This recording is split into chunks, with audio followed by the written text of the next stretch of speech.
Welcome to my next video in my series on how to finish a basement the hard way.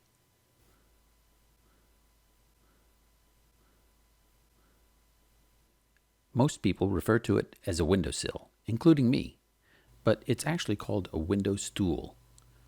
I wanted mine to have a natural wood finish, so before installation I applied my favorite finish by Sam Maloof from Rockler. It's important to knock off the dust nibs between coats with 4/0 steel wool. I used about 4 or 5 coats of this Sam Maloof finish to get the desired sheen.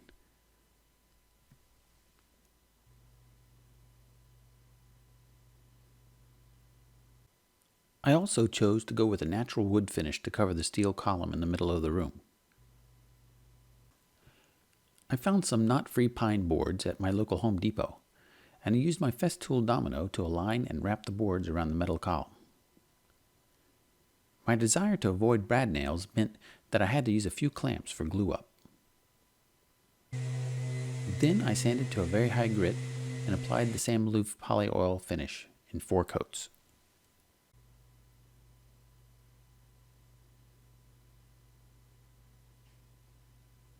Now that my floor is in place, I can measure how much to cut off the bottom of each door. I wanted to leave a tight gap at the bottom of the shop door to minimize dust intrusion.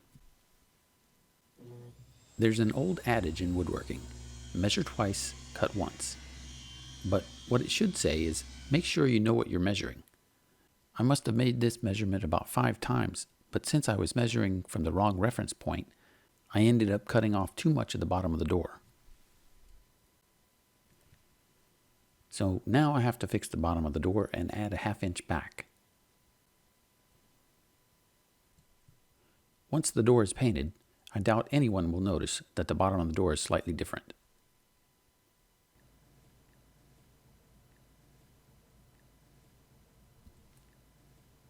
When trimming the edges of your door frame, you need to leave an extra 1/8 of an inch reveal between the trim and the frame.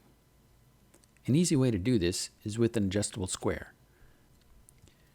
This way you can mark and measure the size of the trim pieces. There's an excellent trick you can use to get perfect miters like the pros, but it uses CA glue. You can also use regular wood glue, but you'll need a good miter clamp. I just happen to have the best miter clamp known to man. It's called the Gross Stable MGS 100, and there's only one problem. It's no longer available unless you're lucky enough to find one on eBay. This miter clamp is a joy to use. Just align and clamp your 2 trim pieces in the jig, apply some glue, and tighten the clamp. You get perfect miters with a strong, even clamping pressure while the glue dries. Once you've glued all 3 pieces together, you can position it on your door frame and then just nail it in place. This technique guarantees perfect miters and an even trim reveal around your door frame.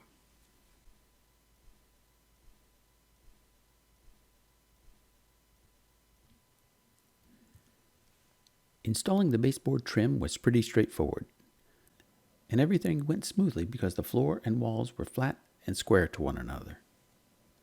These Japanese marking knives were awesome because they were flush on one side, which allows you to lay the knife against the wall and get an accurate mark on the board where you need to cut it.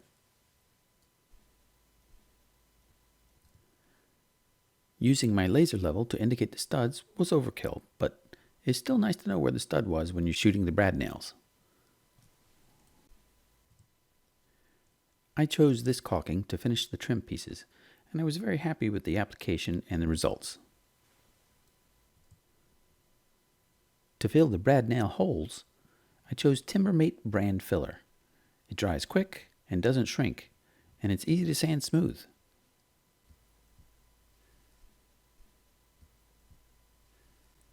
Before you paint your drywall, you must put down primer first.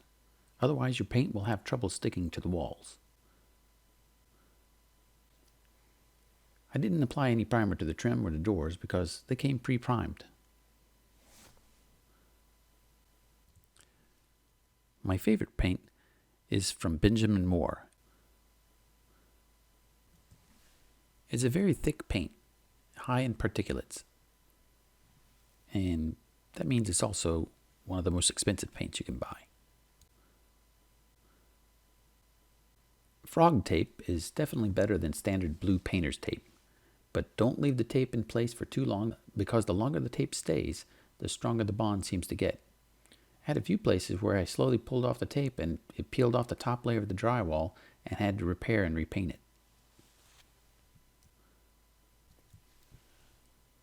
My last painting tip is to avoid using paintbrushes except where necessary. Paintbrushes leave brush marks, but rollers don't. I was able to paint the doors entirely with a small roller, and the results with the Aura paint look fantastic.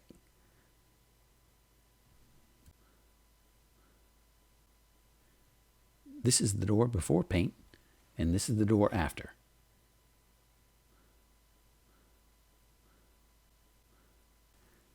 I thought it was interesting to see how much the doors bowed because of the moisture from the paint, but they sprung back after fully drying overnight.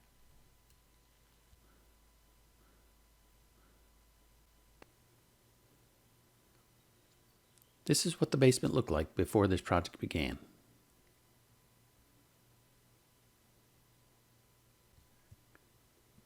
And this is the finished result.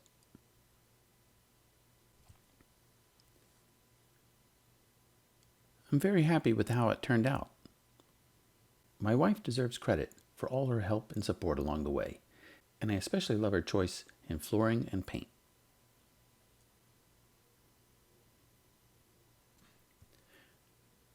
The window, with its deep recess, creates a nice shelf for plants.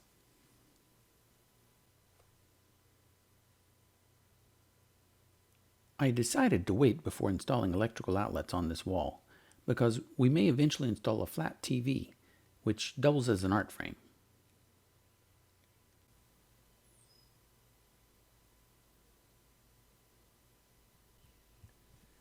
Here's one more view of the before.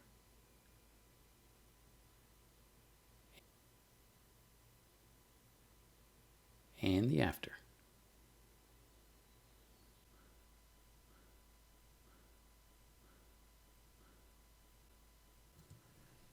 I hope you enjoyed watching this series of videos, and here's a little bonus footage on the closet.